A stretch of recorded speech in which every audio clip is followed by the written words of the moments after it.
Hello and welcome back to Mr. Holloway's Classroom. So, last video we started talking about addition and subtraction of rational numbers, specifically those with a decimal point in it. And now we're going to continue that discussion with multiplying decimals. So, multiplying decimals will be our topic of discussion. Multiplying decimals. All right. Now, before we start talking about multiplying decimals, I need you to understand some background math because there's some tricks and gimmicks you can do, but I want you to understand why they work and how they work before we do anything else. Okay? So let's start first with moving a decimal point. Let's say I have a number 3.24. Nope.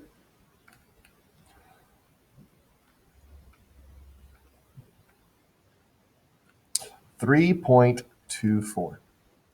And for whatever reason, I needed to move that decimal point over. How could I do that? Well, let's think about that. Okay.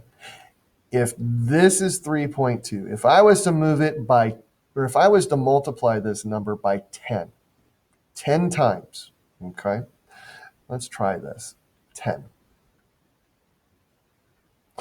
How much bigger is it going to be? Now, this is simple math. You can think about this. 10 times 3.2. Well, 10 times 3 is 30. So 10 times 3.2 would then be 32.4. Well, I need to move it again. So I'm going to multiply it by another 10. Well, let's think about this. If I was to multiply 32 by 10, that would give me 320. But I do have this 0.4, so logically that's going to tell me that I just move it here. And so I have effectively moved this decimal point 2 places. Now, things I want you to pay attention to. Every time I multiply by 10, so I have 10 here, it moves the decimal place to the right 1 spot. Move the decimal point by 10 here, moved it another spot. Okay. The other thing I need you to understand, and we'll get to it more in the next spot, but if I divide by 10, let's say I have the number 324, and I divide by 10, and I know we don't ever write division this way, but conceptually it works. 324 divided by 10. Well, if multiplying by 10 moved it to the right, sorry, my camera's backwards, to the right, then division should move it the other way. So that would be 32.4. And again, if I did another one, if I divided by 10 again, well, that's just the opposite of what I was doing up here. So that would bring it back to 3.24. Okay.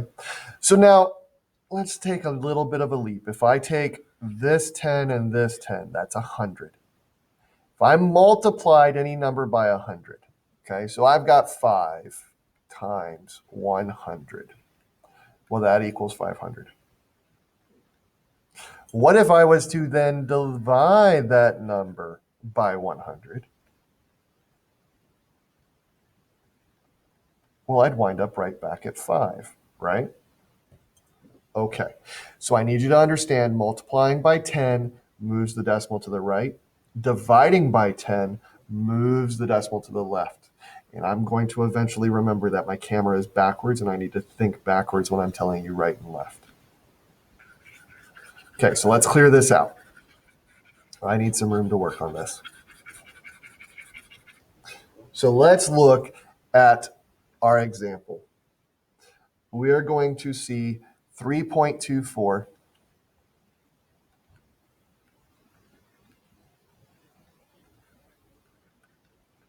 times 8.5. But Mr. Holloway, you said line up the decimal points. for adding and subtracting, lining up the decimal points is must. For multiplying and division, we are going to force the decimal point to go where we want. Okay? Now, we were just talking about 3.24. Okay, so what do I want to do? I want to get these decimal points to line up where I want them. I want all the decimal points over here on this red line. So what do I have to do that? I need to move this decimal point 2 places. And as we had just discovered previously, if I multiply by 100, I get to move those 2 places. So I want to multiply this number by 100. Okay. Now this second number down here, 8.5, I got to move this 1 place. I don't need to multiply it by 100. I only need to multiply it by 10. Okay. So now what am I multiplying by? So I am actually multiplying by 1,000 because 10 times 100 is 1,000.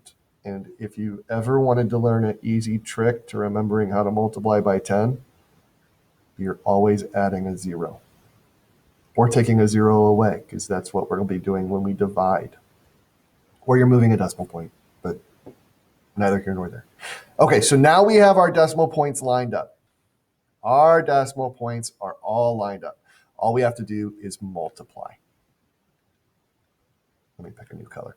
5 times 4, 20. Carry my 20. 5 times 20. Sorry, let's do this the easier way. 5 times 2 is 10. I'm going to add that 2 that I carried over before. So 10 plus 2 is 2. 5 times 3 is 15. Oh, forgot I had a carry. Always remember to carry. 5 times 3 is 15 plus 1 is 16. Now this 8 is an AD, so I have to put my placeholder 0. 8 times 4 is 32. Carry my 3. 8 times 2 is 16 plus my 3 would be 19. And my 1 up there. 8 times 3 is 24 plus the 1. And now I need to just add. Now, point out. See how my writing is twisting? This is when we make mistakes because we don't always line everything up the way we're supposed to. Please be careful and have good penmanship. 4. See, now my 6 and my 9 are what's actually going together, which will be 15. Carry the 1. 5, 6, 7, and a 2. So right now I'm sitting at 27,540.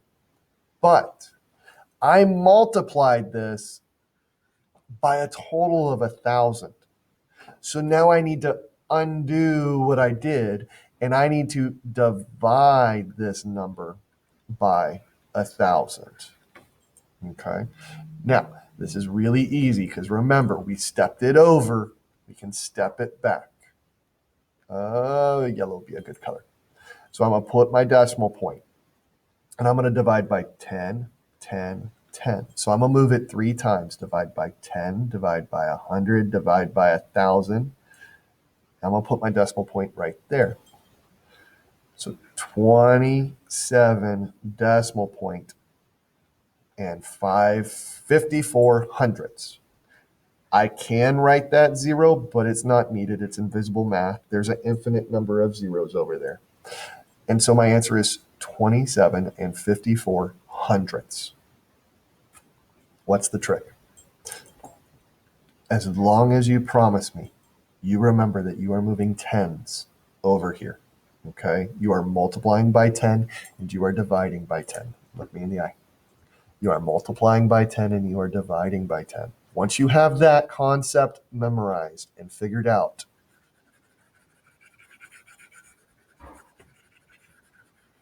then I want you to realize this. I moved the decimal point 2 places. I moved the decimal point 1 place. I move the decimal point back 3 places. If you count the decimal point moves and add it, it gives you the number that you have to move it back. Okay, now let's try this on one more example using the trick, because I want you to have an understanding. I don't want you to go into this thinking that there's something crazy. So we'll do 1.25 times 23 equals. All right, so I'm going to move the decimal point. I am multiplying by 100, but I want to use the trick. I move the decimal point 2 places. Okay. Down here, I have 23. I have moved the decimal point 0 places. And I'm going to go on ahead and add these 2. Now, I'm going to go through and multiply just like I normally would. 3 times 5 is 15, carrying my 1. 3 times 2 is 6, plus 1 is 7. 3 times 1 is 3. Now I'm going over to my 20s. I'm going to put my 0 down for my placeholder. 2 times 5 is 10. It's a 0. Carry the 1. 2 times 2 is 4, plus 1. It's 5. 2 times 1 is 2. And now I add. 5 plus 0. 5 plus 0 is 5. 7 plus 0 is 7. 3 plus 5 is 8. 2 plus nothing is 2. Now come back up here. How many places do I need to move it left? If it's sitting here, 1, 2, right there. So the answer to this equation is 28 and 75 hundredths. 28 and 75 hundredths. Hopefully this helps you out. If not, give me a shout. Shoot me an email, hit me on Remind, leave a comment on YouTube. Please don't leave a comment on Google Classroom. Those things are really difficult to drag out and find and figure out what assignment you posted a comment on just so I can reread it, because I couldn't read the truncated thing it sent me an email. Yeah, that's another story. Google, if you're listening, make the links more clickable so if a student sends something, we can just click it and actually work. Anyway, I talked enough. Don't forget to like, subscribe, click the notification bell. And as always, leave a comment if you have any questions. Shoot me an email. I'll see you in class tomorrow.